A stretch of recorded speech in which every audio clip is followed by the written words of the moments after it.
So if you are seeing this video, you are catching me at my series of becoming my authentic self. And in the last two videos that I created, I talked about being a small child and then middle school. And I want to pause before I start talking about high school and college and all that fun stuff, mostly because I want to address how we don't learn how to talk about, manage, or even lean into the grief as we are getting older, as we are having, in many instances, or sometimes, very traumatic experiences. And I just want to take a minute to honor that. And I know a lot of people are like, how can you be so emotionless or detached when you're sharing your story?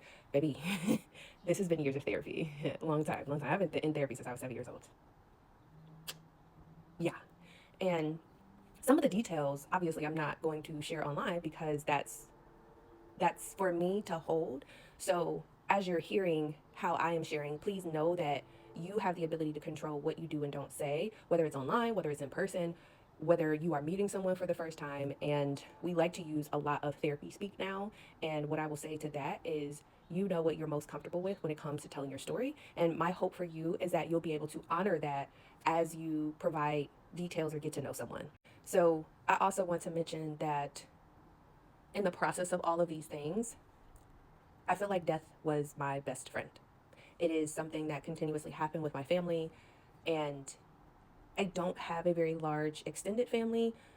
Honestly, I don't care to have a relationship in many of those cases because some pretty yuck things happened as I was growing up, and I think that that is something that you have to hold sacred for you because a lot of times in my lived experience, I will only speak from that. For me, it was very much so be seen and not heard. And I think part of what really got me in the space of speaking up for myself and advocating for myself and noticing a lot was I realized very early that even though my parents were adults, a lot of times they didn't make sense.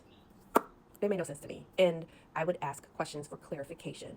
And I don't know about you, but certainly in my case, I find that even as an adult, when you are asking people questions, they immediately freeze or get defensive or they feel like you have some type of ulterior motive. And I'm like, no, I'm really trying to understand.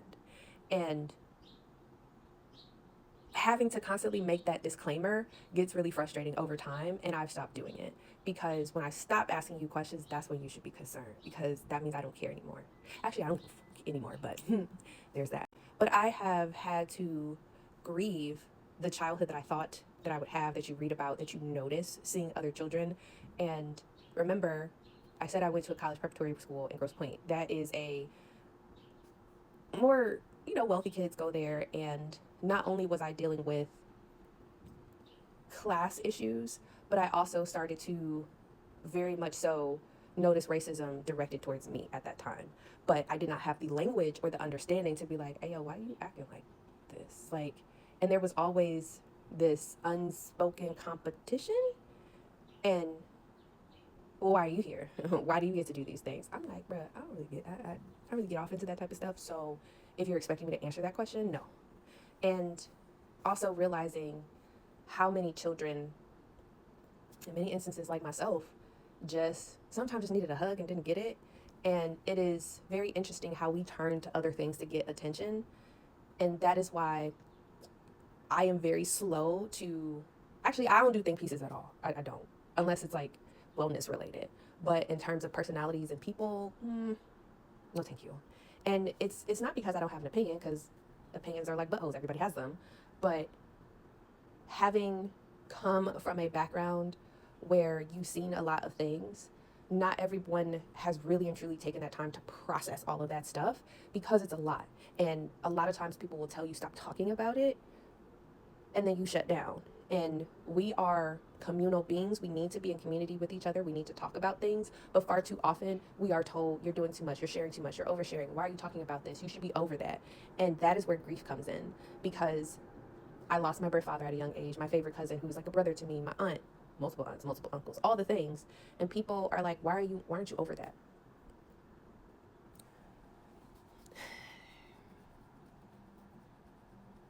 What?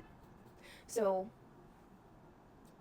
it's okay to think, what would my life have been like had I had an opportunity to do this? What would my life be like if my ideas would have been nurtured, if my questions would have been supported, if my interests would have been explored, or if I would have been able to go to a different school or a different college or all of these things? It's okay to question all of that and grieve.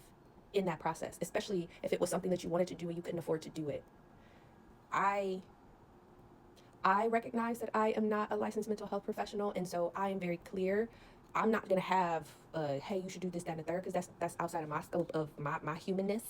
I can listen, but I can't do so much outside of that, and I can support you. And in my scope as a health coach, we could talk through some things today, like for right now.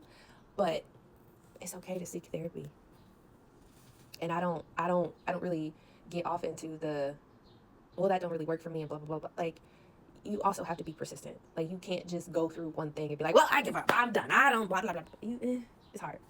And I've had to do the same thing with my care team with my autoimmune condition, and it was hard. It took a very long time. And when I moved from New York, I had to reestablish all of those things again. So it's grief in that. It's, as a human, you will constantly experience grief, and you will be exposed to big T trauma or little T trauma, too much, too soon, too fast.